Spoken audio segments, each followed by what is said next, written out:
Why should I play this game of pretend?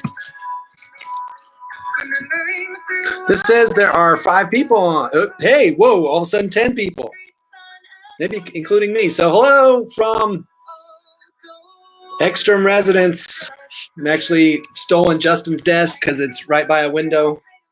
Just watching anonymously, please let me encourage you to, if you have a YouTube account, to log on, and then you can type in a little chat on the right-hand side. If you didn't see the instructions down at the bottom, let's see, at the bottom here, there's a YouTube logo. If you're just watching it strictly in your browser, if you click on that, it'll take you to youtube.com, and then you'll see comments in the margins like this, and you can ask me questions. Good typing.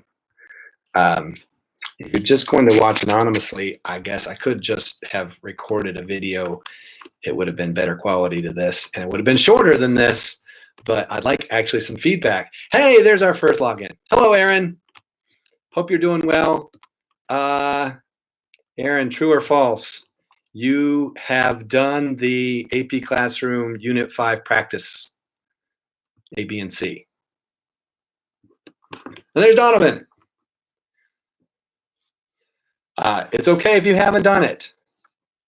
So I'm happy to go over a few of these. I was looking forward to going over the ones that you got wrong. So I'm not going to do all 39 of them in this live session. But I will be on for 59 minutes. Even if I'm here alone, I'll just play some music. I don't know, do some math problems for fun. So I will stay on till 2 o'clock. But I am, hey, Aria, hey, Brenna.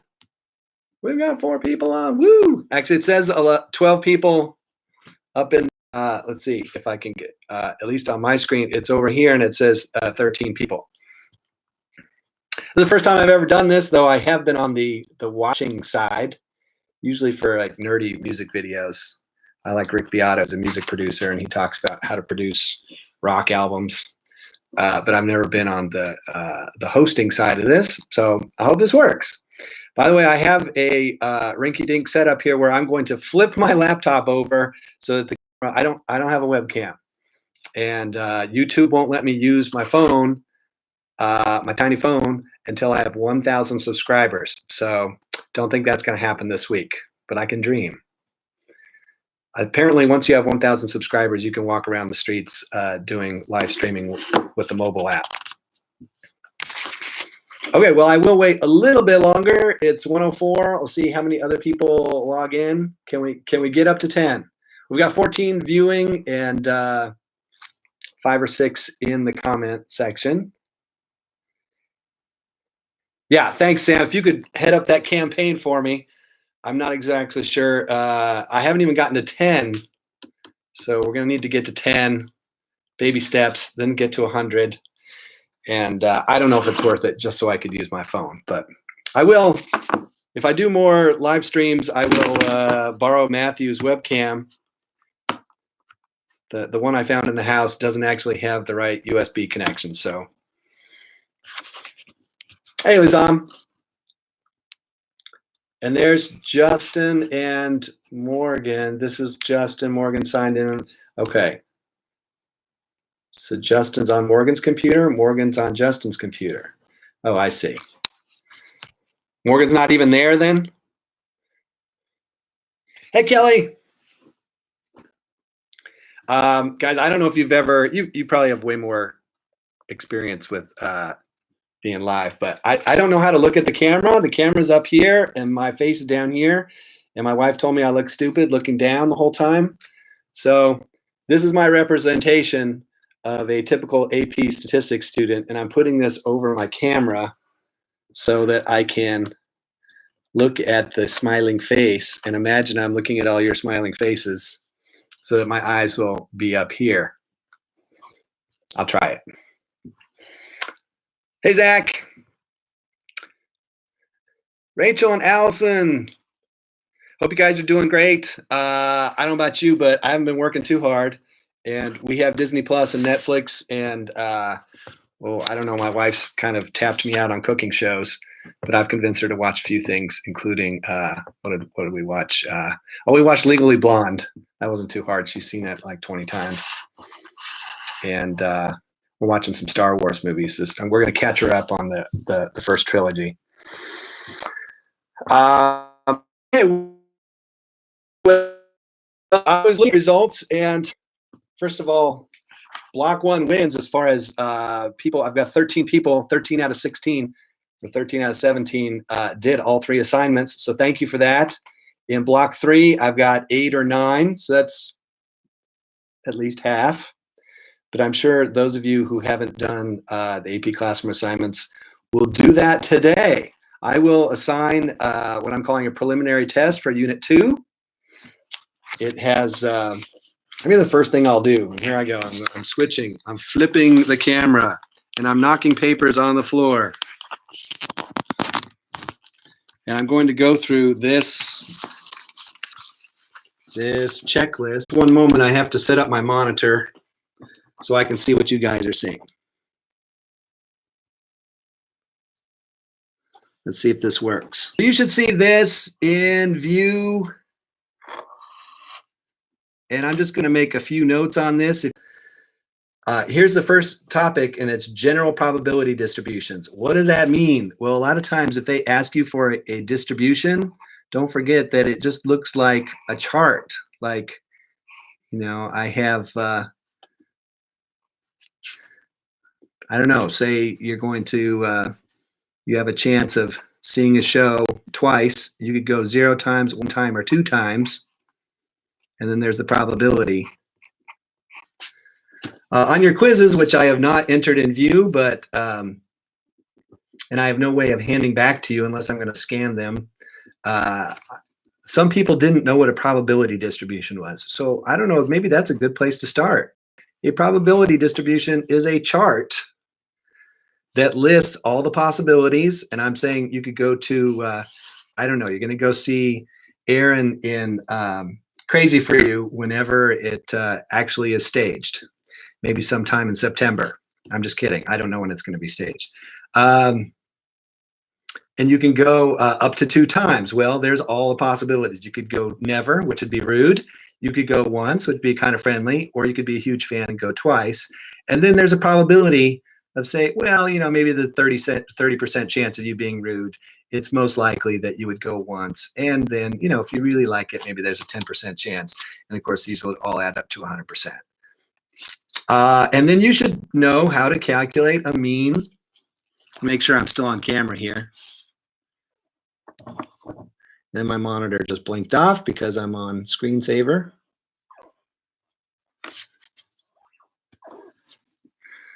Also, I'm reading your comments. Hey, Sanjal. Hey, Luke. Oh, and the Asian boy is online and ready to roll Unit 2 check a bit.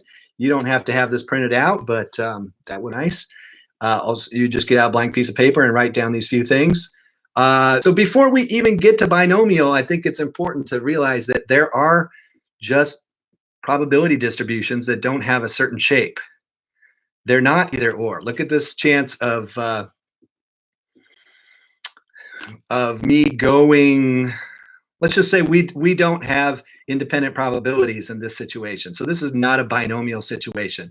Yes, I either go to the show or I don't go to the show, but maybe I go and, you know, this probability is not independent of that one because I have a 10% chance of going a second time because I liked it so much the first time. So there are probability distributions that are not binomial. They're not normal. They're just laid out for you. Somebody has to tell us all the possibilities, all the probabilities. You should know how to calculate a mean, which is pretty easy. Just multiply these guys times each other and add them up. And what does that look like? You have this in your notes. You don't have to write all of this down, but just to review a little bit, you add them all up, and that is the mean. And then, of course, if you're asked for mean and standard deviation, then maybe it's time to get out your calculator. Let's see if I can get this on screen. Hi, Dewey. Dewey's a little jealous he's not on camp today. You could, of course, add, oh, somebody forgot to clear their lists.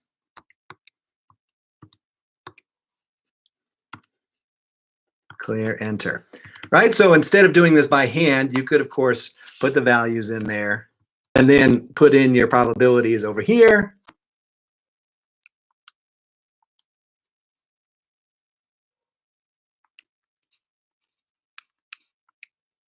So I would probably, you can do this by hand, and if it's real short, it might even be faster to do it by hand, but make sure you know how to do this on the calculator.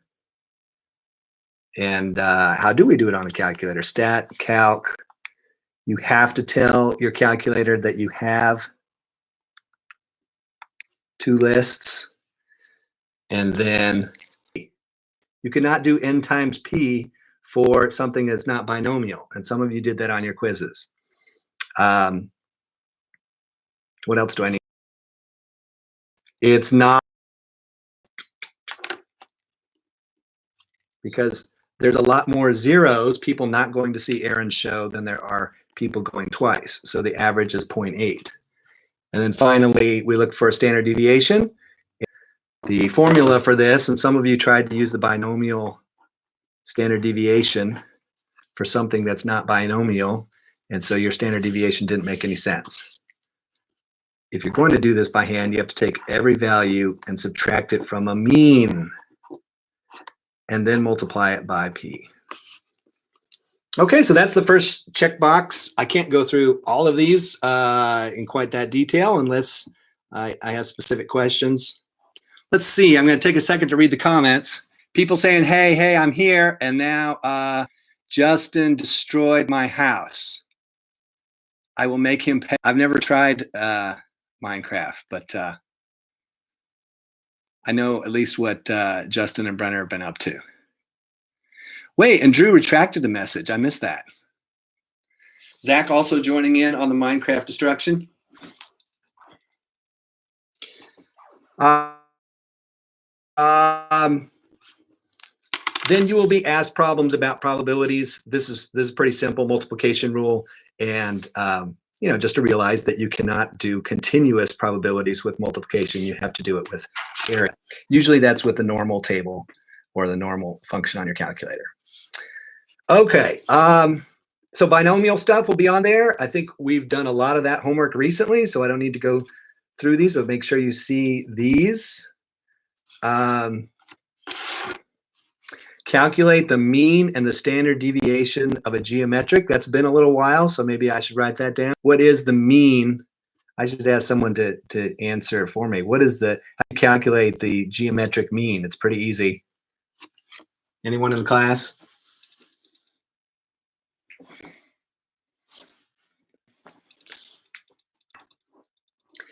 So we can do a geometric mean problem in it, but what right here, this is the mean simply 1 over p. Anybody say that before I wrote it down? Nope. Drew, the test will not be at a certain time. No, I just did this live stream kind of to see who was out there. When you make a video and don't get any comments in the comments section, hint, hint, I can't tell who's watching these. I sent the links to some of the Lafayette math teachers, so as one of them has had 6.5 views, that might just be Mr. Hetzel and Ms. Sullivan watching it over and over.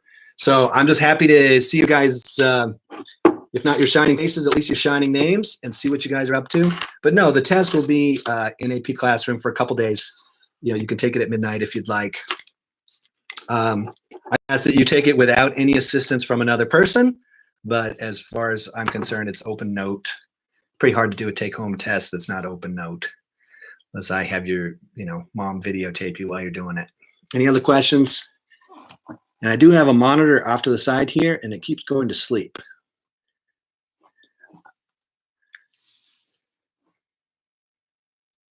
Is it a real test?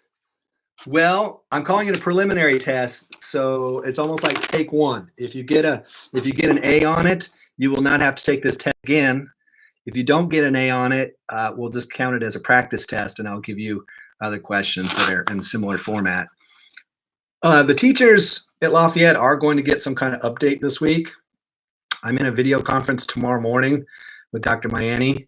I don't know if he's really going to tell me anything new yet, but at some point, we'll get instructions on exactly how to teach and how to give quizzes and tests.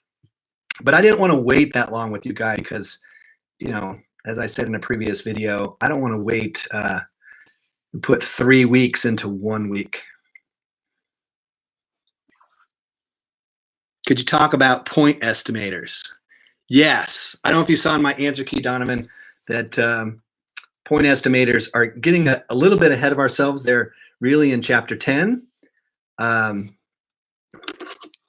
But I will, if I don't forget. Let's see what else is on here. A lot of this was in day 16, day 17 homework. So I feel like this stuff is the freshest. Geometric, we can go over a couple problems. And what else is not answered here? Sigma is Q over P squared. And of course, Q is just 1 minus P. So let's, I don't know, I don't want to junk this up too much, but we could put an example problem right here. What's the probability that if I'm a 50% free throw shooter, so given that P is 50%, what's the probability that my first X, that is my first success, is on the 4th trial? That is, I missed my first 3. So I'm looking for the first probability that, you know, I make my first hit, my first point on the 4th trial. Okay, well, that is, if it's, oh, let's make me a 40% free throw shooter. It makes it more interesting because then P and Q are not the same thing. Well, this is going to be me missing 1 time, 2 times, 3 times, and then making it. So I didn't write out the first, second, third, 4th time, but the first, second, and 3rd time have a 60% chance of me missing. And that's what I'm looking for. What is the probability that I miss the first 3 and then I make it on the 4th? So that's how you calculate. The general formula for this is all the failures in so many times. And if I'm asking about K trials, this would just be K minus 1. So 4th trial, I'm going to miss it 3 times, and then I'm going to make it on the 4th. And this has no exponent. It's really just that one last time. So this is the probability of something happening geometrically. What does geometric mean? That we're waiting a number of turns until the first one happens. Okay, and then what about X's after at least K trials? I would recommend using the calculator for this because we're going to be adding up. We're going to add up a lot of, let's see, is this after? Actually, at least K trials is not so hard because that is still the same thing here. What's a little trickier is when it says no more than. No more than. So for at least, this is just the same. And I should have written no more here.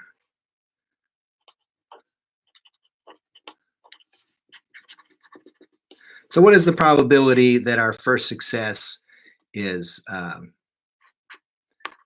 after no more making a mess than 4 attempts?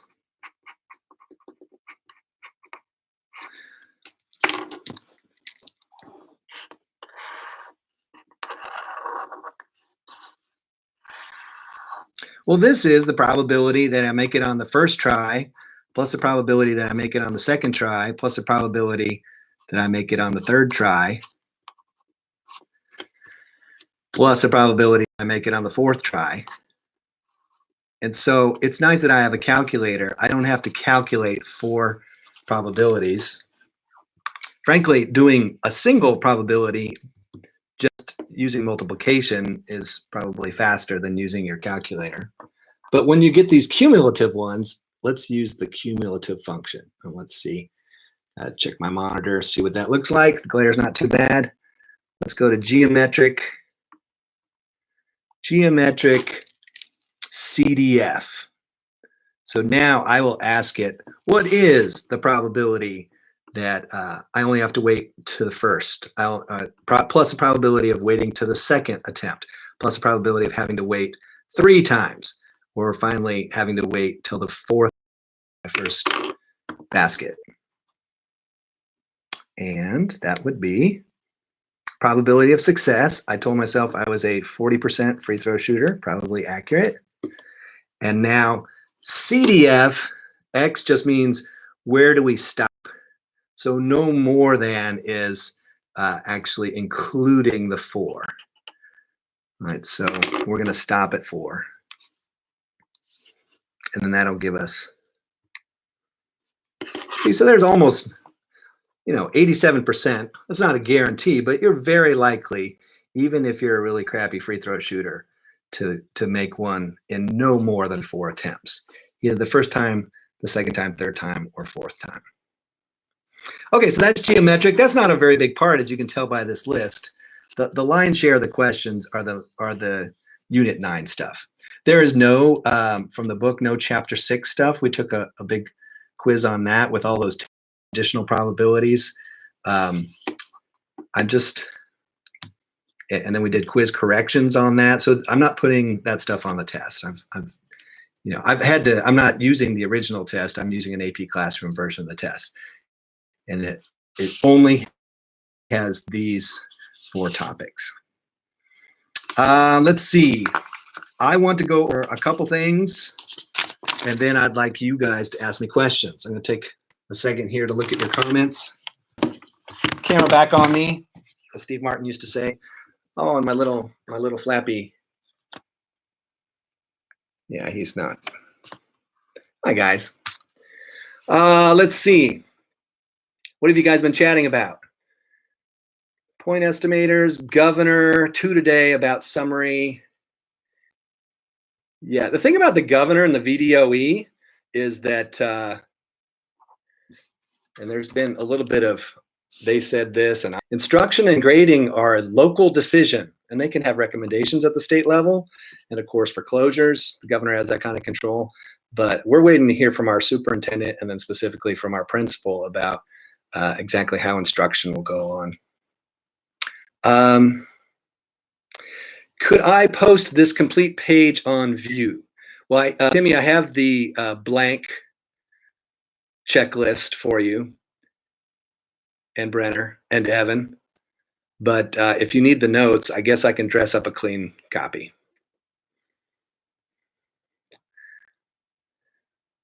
Yeah, and this is a public channel, so any flirting that goes on, we're witnessing. So these are weird times, right? And the fact that I'm giving you a test and Aaron says, is this a real test? Well, it has the potential to be a real test. And as far as any work that you're looking ahead at in April and May, you want to get as much off your plate as you can now. I mean, you have the time. So for many of you have kept up with the work, have done well on the AP Classroom assignment. I want you to do this test. If you're feeling like, oh, I don't know anything about this, well, you should go back, do homework 16, do homework 17, do the AP Classroom practice, and then take the online test and see how you do. Please do not take the AP test unprepared. That's a waste of our resources. It's like using a mask when you don't need to. Now we have to throw it away, and that could have gone for someone who really needed it. It's not really like that. What's the other thing I want to say? Do you think we're going to go back to school next week? Brenna, I am optimistically in my best case scenario, I'm saying we're going back to school April 13th after spring break. That's just my gut feeling. And that's just if there might be a kind of a reverse wave. I don't want to say backlash, but right now there's a big push to just stay off the streets, stay away from each other, maybe 2, 3, 4, 5 months. And then I think a wave, like a reactive wave, is going to come back. My little smiley face is flapping in the camera here. Yeah. Maybe I'll just get rid of him. And I understand the business community and people that own restaurants and clubs and any form of entertainment, they're going to want people to come back. So maybe it won't be 2 or 3 months. Maybe it'll just be about a month. So that's my best guess. And you can take that with a grain of salt. But my opinion is there is a 40% chance that we could be back in school on April 13th. I think there's also a 30 to 40% chance that we will not come back to school until maybe June or ever September. And then that leaves another 20 to 30% in the middle there. Who knows? Okay, let's get back to statistics. Considering there's been a spike in cases, Donovan's like, yeah, probably not. Yeah, who knows, right? Who knows? Here's something though. Brenner brings up, and it looks like Lazam has a very good question. Brenner brings up news out of AP Central a couple days ago from the College Board. Maybe it was on Friday. There will be an AP units to go. We did 2 units down, 2 units to go. And now unit 3 is going to be chopped. It's really just chapter 10. And when I say just chapter 10, in the book, it's about 80 pages long. So it's a pretty big chapter. And then we'll go back and do chapter 3 and 4, which we had skipped, about regression and correlation. And that's it. We're going to cut out everything else about ANOVA, analysis of variation or variance, whatever else is on the syllabus. Hypothesis testing. I'm sure something else that was really interesting, but we've got the core down, and what we're studying right now is the foundation for statistical inference. So if you can understand the difference between a population distribution and a sampling distribution, why we can assume normality for sampling distributions, you've learned the building blocks of inferential statistics. Chapter 10 will all be about inferences. Let me quickly address point estimate. And here's my fancy drawing for point estimate. Let's say I take a survey. I want to know how many people are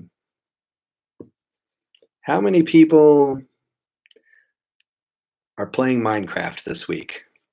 And I'm interested in the whole population of Lafayette High School students, 9th to 12th grade.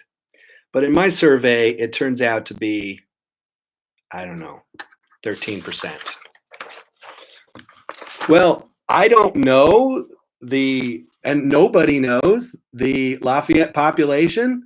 So this 13% is a point estimate. So it's what normal people would just think, okay, I took a survey. I don't know the truth, but my survey said 13%. We call that a point estimate in distinction to what we're going to study in chapter 10, which is basically plus or minus. 13% plus or minus what? Is it plus or minus 1%? Well, that's a pretty good estimate. Somewhere between 12 and 14% of people are playing Minecraft. Or is it plus or minus 10%? So you've got the point, and then you've got the interval, and we're not quite ready to talk about interval estimates. That's coming. It's coming in a lesson that I'll post tomorrow, and then we'll start doing a little bit of homework this week. But because of the AP schedule being relaxed, we can slow down on the homework a little bit. I will give you 2 or 3 homework problems to do every night, and then I'll take Fridays and weekends off, so that you can catch up if you didn't do the homework Monday through Thursday. Let's see what other, it's hard for me to talk and read at the same time. So let's see, difference between sample proportions and sample means. And then Timmy says variations and proportions. How do you tell the difference between average, mean, regular, mean? I'm not sure I understand that question. I'll have to read it more carefully. through the word problems. Variations, proportions, average mean, regular mean. I think maybe you mean the sampling mean versus the population mean. I don't know. Timmy, if you have a particular problem in mind, I would maybe understand your question better. Let's talk about Lizam's question. What is the difference between sample proportions and sample means? Proportion has a percentage. So if I'm trying to estimate something about Lafayette students, what percent of them play Minecraft, what percent of them skip breakfast, what percent of them are sleeping less than 8 hours, there's a true out of school is sleeping less than 8 hours. Well, I'm going to say most of you probably, even if you're staying up late, you're sleeping in. So I'm going to guess like 90%. But I would do a sample, a randomly selected sample of Lafayette students, and I would get a percentage. And then those kind of problems use the p-hat. My sample says that it's 75%. And in the problems we've been given so far, they tell you the true percentage and the true standard deviation. In the problems we're going to, if you watch my video in my laundry room / mud room with the whiteboards, I told you it's not realistic that you know the population parameters. So at first, and on this test, they'll give you those parameters, and then in chapter 10, we're going to take those away. So Lizam's question is, what's the difference? We've got proportions and we've got means. Well, mean is when there's a number, like, how many hours of sleep are you getting? Now it's not a percentage. We're counting. Maybe it's just discrete numbers. Is it 7, 8, 9, 10, 11, 12, 14? How many hours are you getting? And then we get an average of, the average Lafayette student is getting 9.2 hours of sleep. And then what's the standard deviation? Is there a lot of variation where some people are getting 2 hours of sleep and some are getting 22 hours? Is it skewed right? Is it skewed left? But those mean problems are different because they're not using percentage. Now, both of them have a sampling average. So as I take samples of Lafayette students, I get an average percentage. So we'll call that the mean of the sample proportion.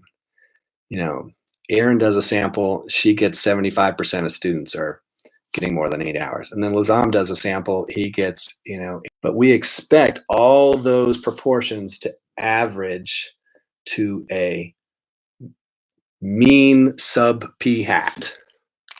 I don't have my board with me, so I just have to write on paper and hold it up to you. But that symbol would look like this. The average of all the sample proportions. And maybe that's what causes some confusion. You have mean in both proportion problems and with average problems. So if I'm doing a study on what percent of people are getting, I'm going to see an average of p-hat, all different sampling proportions. If it's more on an actual number, like number of hours of sleep, number of Taylor Swift songs on your phone, then I'll get, an average from each sample. And this is the average of those sampling averages. That's where we get kind of meta. Now, what do we expect about these, the mean of the sampling averages or the mean of the sample proportions? We expect them to equal exactly the population average, which is the amazing thing about central limit theorem. If you don't understand this concept, I'm not going to teach much more about it now because that's what half the videos that I've posted are about if you get stuck on those. Wow, Morgan is actually here. Hi, Morgan. I thought Justin was just, masquerading as you. If we ask a question about one of the AP classroom assignments like 15A, would you be able to help us out? Yes. Let's see. I've answered the one about the point estimate, which really I don't want you to worry about. That's vocabulary for chapter 10. And hopefully Lizam got his question answered, difference between proportions and means, sampling proportions, sampling means. It's really just a question of what are you asking? Are you just asking a yes or no question? Then you get a percentage of people who say yes to your question. Do you run red lights? hopefully that's only 10%, but I don't know. Do the research. Is it 40%? Is it 75%? That's a proportion issue, and we're looking for a sampling proportion, talking about a population proportion. If it's how many times do you run a red light, then we get an average number. So those are mean. Okay. I did answer. Oh, hey. Good, Timmy. Thank you. So this is number 15 on Unit 5, Part A, I think is what Donovan is saying. I did not want to print out the entire scoring guide or answer key because it was like 50 pages long, but I do have them up on my screen, which unfortunately I cannot share my screen on YouTube live stream. So this might not have been the best, I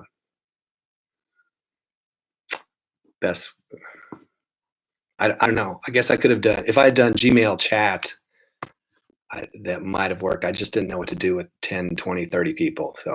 So YouTube live, I'm looking at it here and I'll just read it to you. There are two graphs and it asks you, oh, wait a minute. Can I do this? You're going to have to let me know if you can see this. And if you can, this is going to be kind of weird. I can't see what you can see, but this is what's on my screen right now. Number 15 kind of looked like that. Now I have to go back to YouTube and see if, tell me, could you see the graphs?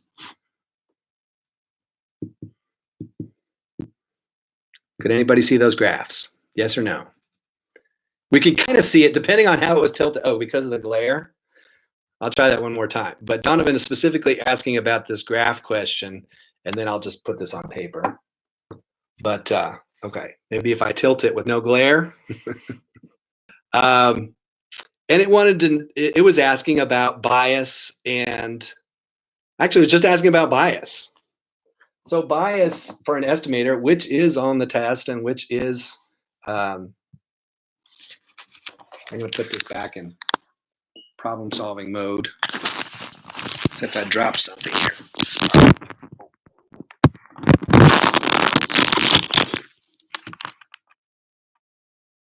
And I think our paper. So they had a graph, and this was supposed to be your different times of why they're gaps, but whatever. The fact was parameter. They're not even saying if it's proportion or if it's mean. They're just saying it's something from the population. Reality, right? So this blue arrow is reality. And then these orange dots are when we took a sample, one time it was really low, one time it was really high, and maybe actually 3 times it was really low, and 3 times it was really high, and a couple times we got an exact perfect estimator. And there is a page in the book at the beginning of chapter, I don't have that reference.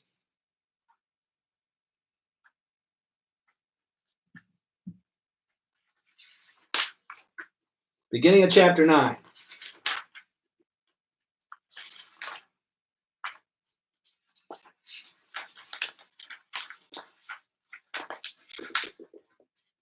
Okay, page 500. That would have been easy to memorize. Page 500 has a picture. Wait a minute. Page 500 has a picture. Bias. There's not very much variability in this picture on page 500, but the reality, the true population number is over here, and every time we sample, we're getting something, it's either a little high or a little low. In this case, it's a little high and right every time. So we've got low variability, but we really wanted to estimate the truth. So bias is right. And over here, we still have high and right. So this is bias, but this just has more variability. So I think what Donovan was asking about is on practice part A, number 15. It gave you 2 graphs that have a lot of variability, but the fact is, or the important fact is, they center on the truth. They center on the population parameter. And in that case, that AP Classroom problem looks a lot like your homework problem that involved it's from the Chapter 9 homework that asked about this. And I don't have a zoom function, so I have to do manual zoom here.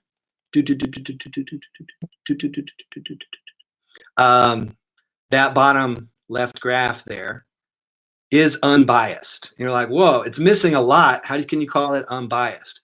Well, it's missing just as much to the left as it is to the right.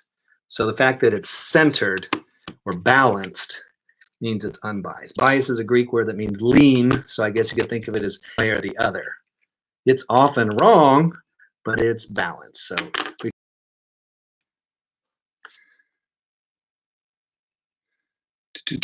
oh, you saw the Zelda poster. Yes, that's Matthew's side of the room.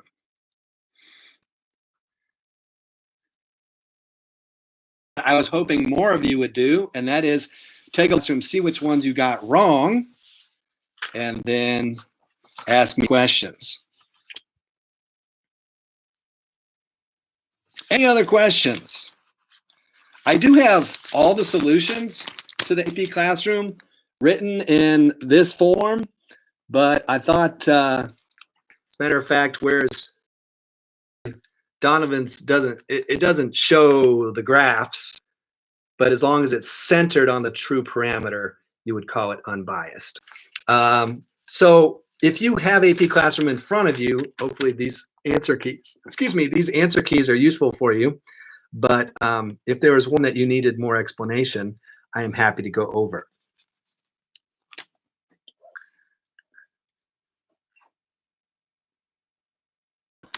No, actually, I'll probably make a video on our next topic, which is the Chapter 10 topic. Oh, and I have to also load the AP Classroom test out, taking you all day. It will be available all week, so if you're not ready for it today, that's fine. I would like you to take it tomorrow, maybe Wednesday, Thursday at the latest. But I really want you to get this, at least this first preliminary test, see how you do. If you get an A, I will keep that in the records. And if you don't get an A, it'll be a good opportunity to see, well, what is it that you still need to study? Okay, I am looking at, we're doing 7, 8, and 9. So I was going to pull a review question from the end of each of these. Aaron wanted to see maybe a little more geometric. Let's see if they have something that's a little trickier. And something that we haven't done.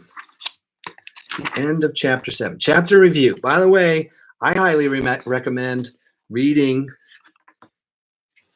these chapter summaries at the end of 7, 8, and 9.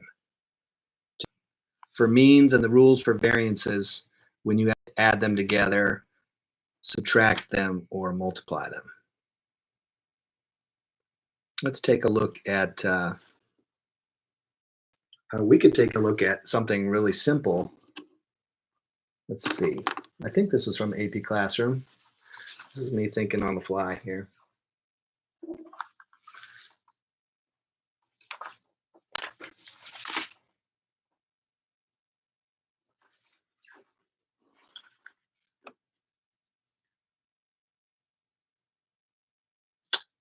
Yeah. What if you had a binomial problem?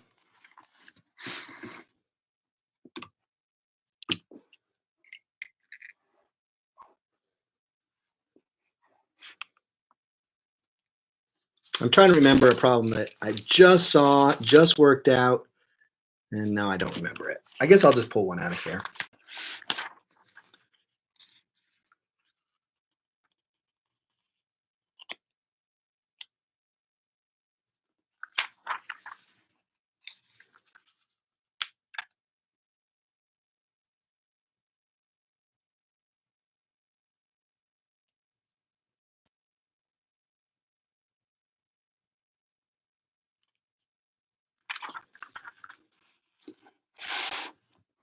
Okay, let me check your comments before I get on a roll here.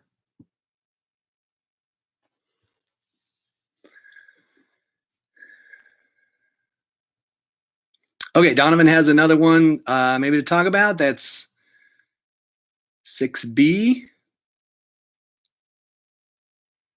And then 11 on part C. And number 9 on part C. Okay, well, thank you for those requests. Now I can stop digging out of the review questions.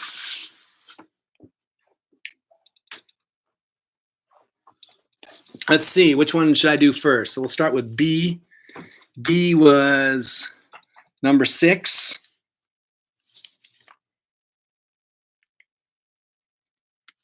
And I'm sorry I don't have those questions handy, but I'm sorry that the answer key, each one, the answer key is like 15 pages. They have 1 or 2 problems on each page. So here I'm looking at part B, and it'll be very convenient if I could screen share, but I'll just read it to you. It's a survey of 100 randomly selected dentists. I'm going to tell you the true parameter. So secretly, we've asked every single dentist in Ohio, and we know that the real number is 72%. So now you have 2 numbers. You have the population parameter, every dentist in Ohio being considered, that's 72%. Then we have our 100. We took a sample of 100, and we got 78%. For sample sizes of 100, which of the following best interprets the mean of the sampling distribution? So I took a sample of 100, but now other people are going to take samples of 100. What do you expect that average percentage to be? That is the mean of p hat. Well, my p hat was 72. It's not going to center on my survey. That doesn't make any sense, right? All these different percentages are going to drop along and center on the population percentage, which would be nice if we actually knew that. But in chapter 10, we're going to turn this around and say, well, what if we don't know the population percentage? What do all our different survey techniques tell us about the truth? Right now, we're going to say we know the truth. It's 72%. And so if you have part B, number 6, in front of you, it had some different alternatives. And the answer was C, because it's the mean of all the sample proportions of 100 sample size will 72%. Where did that 72% come from? It's the population number.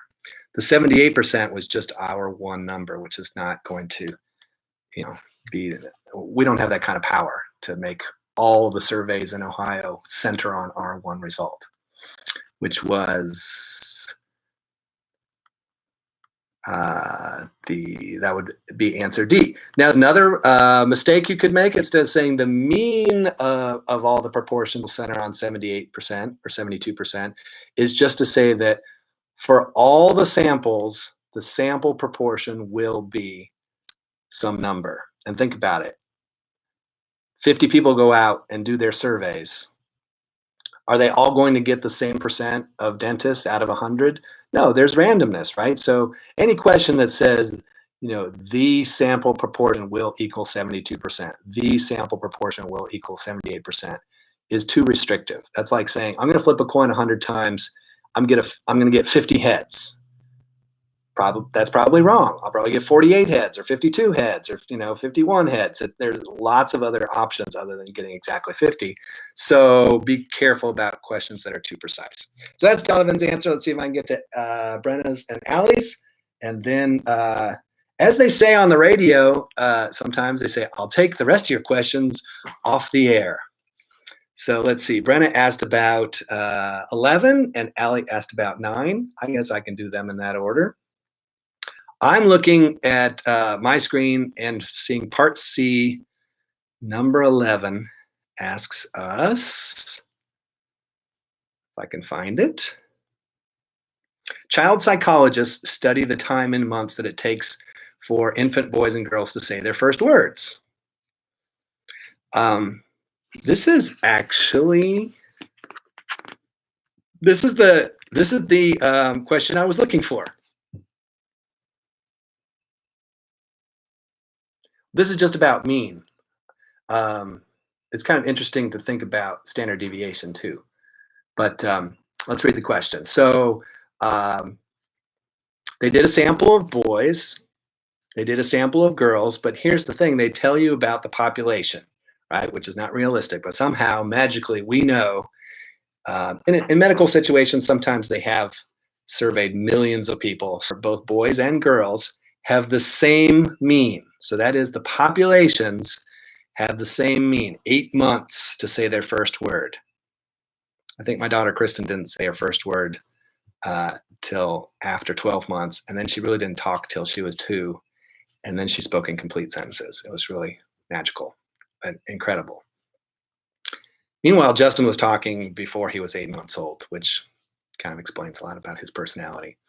So the mean for boys and the mean for girls in the population is 8. And maybe I'll flip this over and start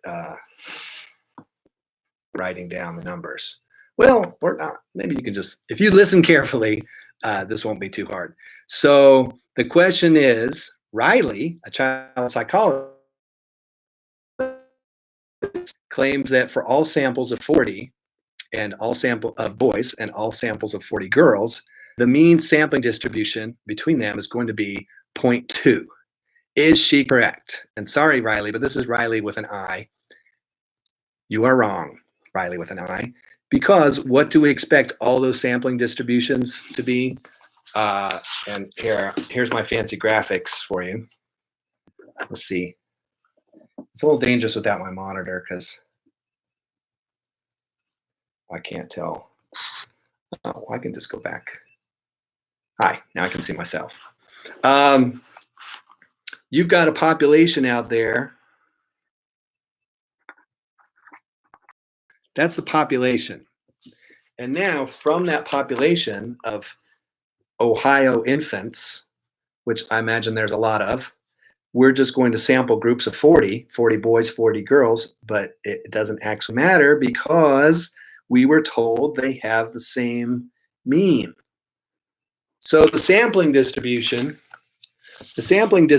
from this population is going to also have a mean of 8 months and then a standard deviation that's much smaller, depending on the sample size. In this case, 40. So we take this sigma and divide it by square root of 40. So we get a distribution that has the same center and same center, 8 months, but a much smaller, which was raised by Brenna, did not ask you about standard deviation. But they could have. They could have taken one from this and then, one boy and one girl, and we would have had the same standard deviation, and then we would have had a combining sigmas problem. And that would have been a great problem because that would have been taking the sigma, dividing it by square root of 40, but then the one for the boy and the one for the girl would have to be added. And we don't add sigmas, we add sigma squareds. So that would have been a good question.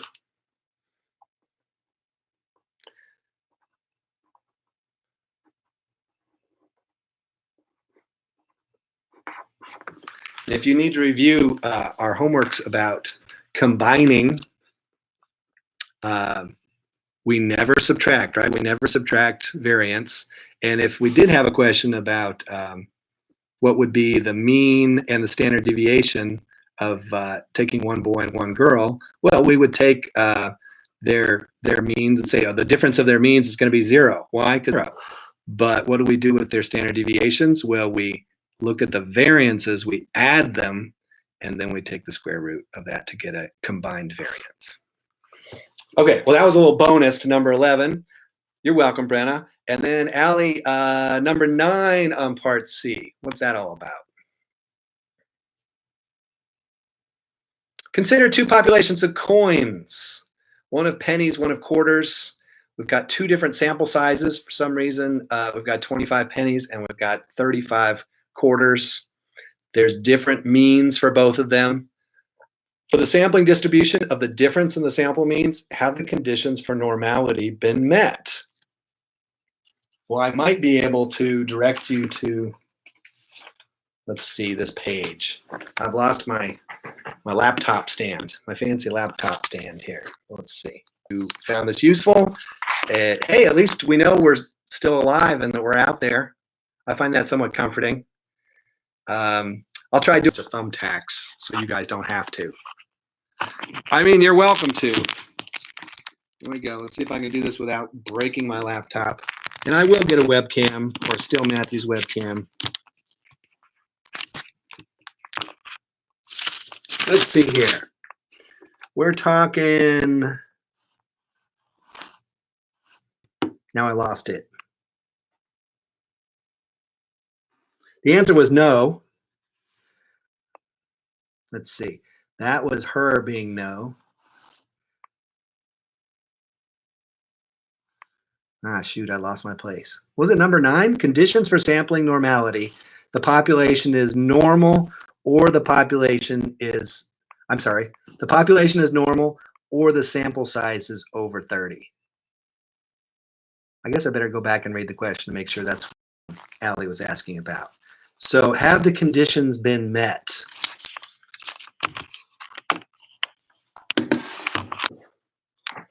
Yeah, number 9 on part C, she said. Allie, are you still there? Part C. Pennies, and it says, no, the conditions for normality have not been met. Why? Because it doesn't say anything about our population. So if it told us that the population of pennies, and this is their ages, collection of pennies has a certain distribution of ages. Are they all new or are they all old? I don't know. Are they bell curved? Don't know. So it doesn't tell us anything about the population distributions. So I can't say anything about the sampling distribution based on the shape of the population. However, if my sample size is 30 or higher, and this may be news to you, so you may need to write this down, and it is written on these, so look this up on View. When does the central limit theorem work? Oh, I think it's also on our checklist. Let's see here. What do I look like? Oh, here I am. Central limit theorem works when